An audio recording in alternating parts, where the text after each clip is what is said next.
Traffickers go to extreme lengths to smuggle them out of the country. Trying to catch them is a constant battle.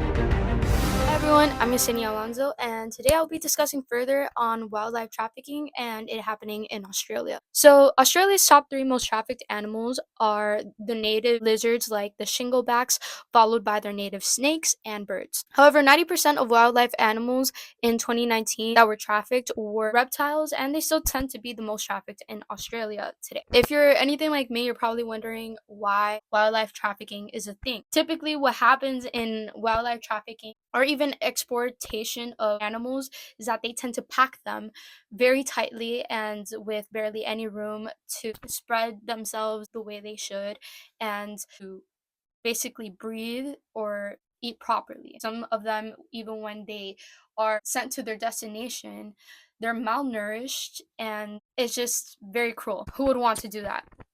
It's pretty simple. The answer is money, and people typically tend to get more money the more the animal is endangered and in the risk of becoming extinct. Typically, when we do talk about wildlife trafficking, we think of Africa and the elephant tusks being the main source of discussion and it being trafficked. But it happens all over the world, and it is something that we should be aware of. The United Nations did estimate illegal wildlife and forestry crime in East Asia and Pacific to be worth 30 billion annually. That's a lot of money. And that's with the restrictions that we currently have in place. So, what does this mean? It means that the balance of ecosystems and nature continues to be disrupted. Even with what we are currently doing with the restrictions that we have in place, it's not enough. What can we do to make it better? You might ask, Yesenia, what can we do to make it better? Pretty simple. Just don't do it. I'm kidding. What we could do is take advantage of the technology that we already have and become so advanced with and make it better. Australia is a good example. So what we currently do in the part of Australia, even though I'm not Australian, is Combining state-of-the-art 3D X-ray with a custom-built detection algorithm.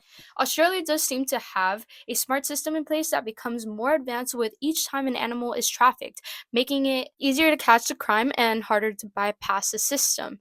This makes a perfect call to action that other countries should follow. Wildlife scientist Vanessa Perotta is teaching it how to identify trafficked animals. In this esky, I have a variety of deceased species. This is a species not native to Australia, a Californian king snake. We have some deceased blue-tongue lizards. All of these animals died during previous trafficking attempts. These specimens are key to the 3D X-ray trial. We're going to put them in here, into the luggage. Okay. I'm going to be taking these animals, scanning them, and then we're going to be training a computer to look for these in the future. This algorithm is learning how to spot lizards and snakes and all sorts of animals. So with this one push, I'm creating an AI memory. Let's see here, ready? It's going to go through the X-ray right now. We're going to see it right there. 3D, in my opinion, is awesome. Because 3D allows us to manipulate it in ways that we would have never have thought possible. This gives a better chance of detecting animals hidden inside containers or obscured by solid objects. So Vanessa is teaching it what animals look like when they're X-rayed. It is comprised of different materials, which we're going to train the algorithm to look for. The meat is a different colour, and essentially, this is a great starting point for the algorithm to go, okay, that's meat, and then compare it with a different density. With more data, we can create better algorithms. So how much more effective is this huge big scanner compared to the smaller 2D ones? Compared to the 2D, it is 4 times more effective on the 3D. As wildlife smuggling evolves, this technology is also evolving with it. Our technology is going to be keeping up with what people are doing, and that's key for us to keep on top of this at the front line. Something like 80% of all Australia's flora and fauna is endemic, only found here, and that means it's rare internationally and desired by collectors. But it's people like Kira and algorithms like this that are going to help prevent us losing more of our wildlife in the future. Another call to action is discouraging the wildlife traffickers from committing the crime in the first place. Since a lot of people are still inclined to do that, it leads me to think that the benefits and the risk of wildlife trafficking outweigh the cons.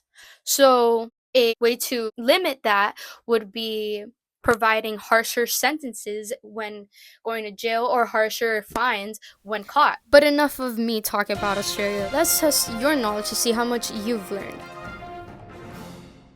What system does Australia use to limit wildlife trafficking? Is it A, a 2D X-ray, or B, 3D X-ray? Maybe C, both, or D, none? That's right. The answer is C, both. Australia uses 2D and 3D X-rays, but is best known for the 3D X-ray because that is what best limits their wildlife trafficking compared to other countries. Now, can you identify this highly wild trafficked animal native to Australia?